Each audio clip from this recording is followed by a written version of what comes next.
4 का पहला प्रश्न है, बिना लंबी विभाजन प्रक्रिया के बताइए कि निम्नलिखित परिमेय संख्याओं के दशमलव प्रसार शांत हैं या अशांत आवर्ती हैं।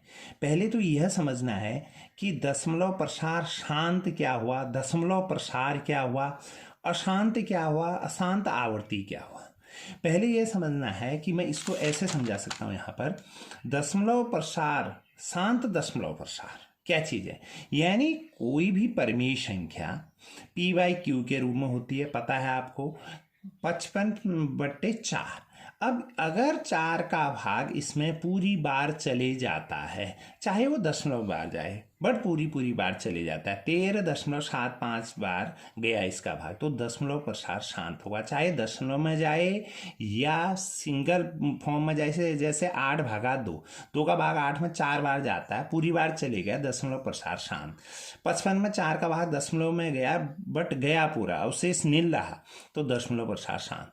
लेकिन वहीं पर अगर दशमलव प्रसार अशांत तथा आवर्ती, अशांत तथा आवर्ती का अर्थ यह है कि कोई भी परिमेय संख्या, जैसे 10/3 कोई परिमेय संख्या है, 3 का भाग 10 में दे रहे हैं, तो 3.33333, यानी अवशेष कुछ न कुछ बचेगा, यानी इसकी कोई सीमा नहीं है। लेकिन रिपीटेशन, आवर्ती हो रहा है, देखिए वही संख्या बार बार आ रही है।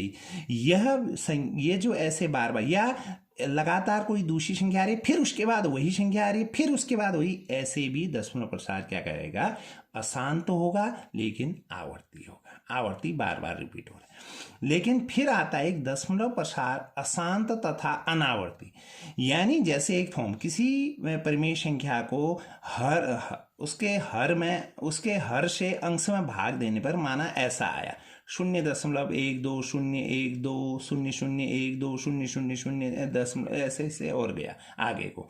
इसका मतलब यह है कि देखिए पहले तो 1 2 आया 0, लेकिन यहाँ पर 1 2 तो आया, 1 0 आया, 1 0 और आ गया, यानी वही चीज दोबारा नहीं आई, ठीक, चेंज हो गई, अनावर्ती कहलाएगा। अशांत यानी पूरी बार भाग नहीं जा रहा, जैसे 22/7, 7 का भाग 22 में दीजिए, 3.142857, देखिए अलग होता जा रहा है, कोई इसकी आवर्ती नहीं बनी, तो ये कहलाएगा अशांत दशमलव प्रसार, अशांत तथा।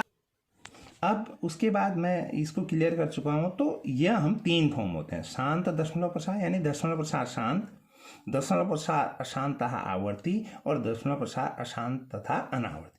तो इसी आधार पर यह एक्सरसाइज है जिसकी मैं बात कर रहा था। तो लिखा है, क्वेश्चन में पढ़ चुका हूं पहले, बिना लंबी विभाजन प्रक्रिया के बताइए कि निम्नलिखित परिमेय संख्याओं के दशमलव प्रसार शांत हैं या अशांत आवर्ती हैं। 10 क्वेश्चन इसमें दे रखे हैं और प्रत्येक जो दे रखे हैं परिमेय संख्या है, ठीक। तो पहला प्रश्न हम ले लेते हैं। आप देखिए पहले प्रश्न में 13/3125, यानी 13 में 3125 का भाग देना है। लेकिन भाग दे के भी पता चल जाएगा, क्योंकि अभी हमने बताया पूरी बार चले जाएगा तो दशमलव प्रसार शांत, पूरी बार नहीं गया लेकिन बार बार रिपीटेशन हुआ संख्याओं का, तो क्या होगा, शांत अशांत आवर्ती, ठीक। और रिपीटेशन नहीं हुआ तो अशांत अनावर्ती। लेकिन ये पूछ रहा है शांत है या अशांत आवर्ती, ये क्वेश्चन इनमें से या तो शांत है या अशांत आवर्ती है, क्लियर है, पहले ही दे रखा है। अब इसमें देखिए, लेकिन एक पूछ रहा है, एक चीज कह रहा है, बिना लंबी विभाजन प्रक्रिया के, यानी हमने 3125 का भाग 13 में नहीं देना है। तो कौन सी मेथड है, कौन सी बिना लंबी विभाजन प्रक्रिया है? हमने क्या करना है, जो इसका हर, ये परिमेय संख्या है, परिमेय संख्या किस रूप में होती है, p/q, जो q है इसका, इसके अभाज्य गुणनखंड कर देने हमने। कौन से गुणनखंड, अभाज्य। 3125 में वह छोटी सी छोटी संख्या जिसका भाग पूरी बार जाता है वो 5 है। 5 का भाग हमने इसमें दिया, 625 बार गया। फिर 625 में छोटी से छोटी संख्या जिसका भाग इसमें पूरी बार जाता है, यानी वह 5 है। ऐसे करते गए और लास्ट में आप देखिए अंतिम जो अवशेष बचा 1। तो 3125 के जो गुणनखंड हैं, कौन से गुणनखंड, अभाज्य गुणनखंड। 5 अभाज्य संख्या है, तो ऐसे सारा संख्याएं अभाज्य हैं, तो 5 गुणा 5 कितनी बार गुणा है, 5 बार, तो 5 की घात 5। अब इसको कैसे हम समझेंगे कि ये दशमलव प्रसार शांत है या अशांत, जरा देखिए। अब एक नियम है किसी परिमेय संख्या p बट्टे q जो क्या है, सहभाज्य है, मैं यदि q का अभाज्य गुणनखंड, किसका, q माने हर का अभाज्य गुणनखंड यानी जो हमने किए है वो किस रूप में हो, 2 की घात m, आधार 2 हो और उसका घातांक कितना भी हो सकता है, 5 या 5 की घात n, आधार 2 हो, 5 हो, उसका घातांक कुछ भी, या 2 की घात m 5 की घात n, इस रूप में है जहां m और n धनात्मक पूर्णांक हैं तो उसका दशमलव प्रसार शांत होगा। अब आप देखिए, फिर हमने इसका नेक्स्ट देखिए, तो अब देखिए 13 बट्टे 3125 हमने क्या किया, हर के अभाज्य गुणनखंड कर दिए, अंश वही रहने दिया, 13 बट्टे 5 की घात 5 आया। ठीक, अब यह जो मैंने पहले क्लियर कर रखा है, हर में या तो क्या हो, 2 की घात के रूप में हो, या 5 की घात के रूप में हो, या 2 की घात और 5 की घात के रूप में हो, लेकिन यहां पर क्या देख रहे हैं आप, यह गुणनखंड 5 की घात n के रूप में है, बिल्कुल है, अतः इसका दशमलव प्रसार शांत होगा। ठीक, ऐसे ही मैंने इन प्रश्नों में एक प्रश्न है 7वां, 129 बट्टे 2 की घात 2, 5 की घात 7, 7 की घात 5 में इस परिमेय संख्या में, अब ये एक परिमेय संख्या है, इसको बताना है कि इसका दशमलव प्रसार क्या है। इस परिमेय संख्या में हर का गुणनखंड क्या है, देखिए 2 की घात m, 5 की घात n, 7 की घात 5। ठीक, हमें तो सिर्फ इसका पता है, ये एडिशनल जुड़ा हुआ है, उससे गुणा है, उसका कोई उसी का एक अभाज्य गुणनखंड है, ये भी के रूप में है। जबकि दशमलव प्रसार शांत तभी होता है जब हर यानी q का अभाज्य यानी q, ये इसका अभाज्य गुणनखंड किस रूप में हो, अभी बताया था, 2 की घात m, 5 की घात n के रूप में हो। जबकि यहां पर साथ में क्या है, 7 की घात 5 भी जुड़ा है, अतः 129 बट्टे 2 की घात 2, 5 की घात 7, 7 की घात 5 एक परिमेय संख्या जिसका दशमलव प्रसार क्या होगा, अशांत आवर्ती होगा। दो ही चीजें हैं, शांत बताना है और अशांत, क्लियर, इसके साथ एडिशनल ये तो ये अशांत हो गया। अब इसी का प्रश्न नंबर 2 है, आप अन्य प्रश्नों को आप बनाएंगे, इसके प्रश्न नंबर 2 है, ऊपर दिए गए प्रश्न में उन परिमेय संख्याओं के दशमलव प्रसारों को लिखिए जो शांत है। अब जो इसमें शांत आएंगे, आप सबको हल करेंगे, उसमें जो शांत आएंगे, इसमें पहला वाला हमने दे बनाया है वो शांत है।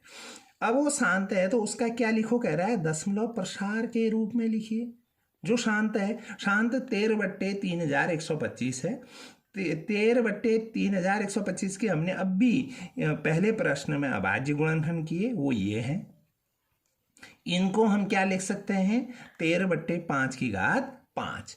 अब यहां पर देखिए इसी के बाद 13 बट्टे 5 की घात 5 है। अब हमने हर का भाग, इसका भाग इसमें देना है, लेकिन इसका एक तरीका है, अगर हम 5 की घात 5 यानी 3125 का भाग 13 में देंगे तो बहुत लंबी प्रक्रिया चलेगी। हमने क्या किया, इसको किससे मल्टीप्लाई किया, आपको पता है ना कब होगा ये दशमलव प्रसार इसका शांत, 2 की घात m और 5 की घात n के रूप में जब होगा हर में, लेकिन इसमें 5 की घात 5 है, हमने सेम वैसा ही 2 की घात 5 से इसके हर को गुणा कर दिया, 2 की घात m और 5 की घात n बनाने के, जब अगर उसके हर को 2 की घात 5 से गुणा किया तो अंश को भी 2 की घात 5 से गुणा कर दिया। ठीक, क्यों किया, क्या इससे क्यों क्या हुआ, हर में a की घात m गुणा b की घात m, अगर किसी का आधार अलग अलग हो और उसके घातांक समान हो तो आधार आपस में गुणा हो जाते हैं और घातांक वही रहता है। अब यहाँ पर देखिए 13 गुणा, अब यहाँ पर देखिए 2 की घात 5 को 2 गुणा 2 गुणा 2 गुणा 2, 2 को 2 कितनी बार लिखा गुणा करके, 1 2 3 4 5 बार, तो 32 आ गया, बट्टे 5 गुणा 2 की घात 5, ये इस फॉर्मूले से आपस में इसको गुणा किया तो 416 बट्टे 10 की घात 5, 10 की घात 5 माने 10 गुणा 10 गुणा 10 गुणा 10, 416 बट्टे 1 2 3 4 5, 5 शून्य आगे, यानी इकाई, दाई, सैकड़ा, हजार, 10,000, लाख। 1,00,000 से हम 416 को भाग देंगे तो कितने स्थान इधर आ जाएगा? 5 स्थान। 1 2 3 4 5 स्थान इधर, 0.0। ये हमारा इसका क्या आ गया? दशमलव प्रसार आ गया। यानी 3,125 का भाग 13 में इतनी बार जाएगा। ठीक, यही दशमलव प्रसार है। ठीक है, और इसका जो नेक्स्ट जो अन्य आएंगे इसके दशमलव प्रसार स्थान, उसको इसी तरह बनाएंगे। ओके।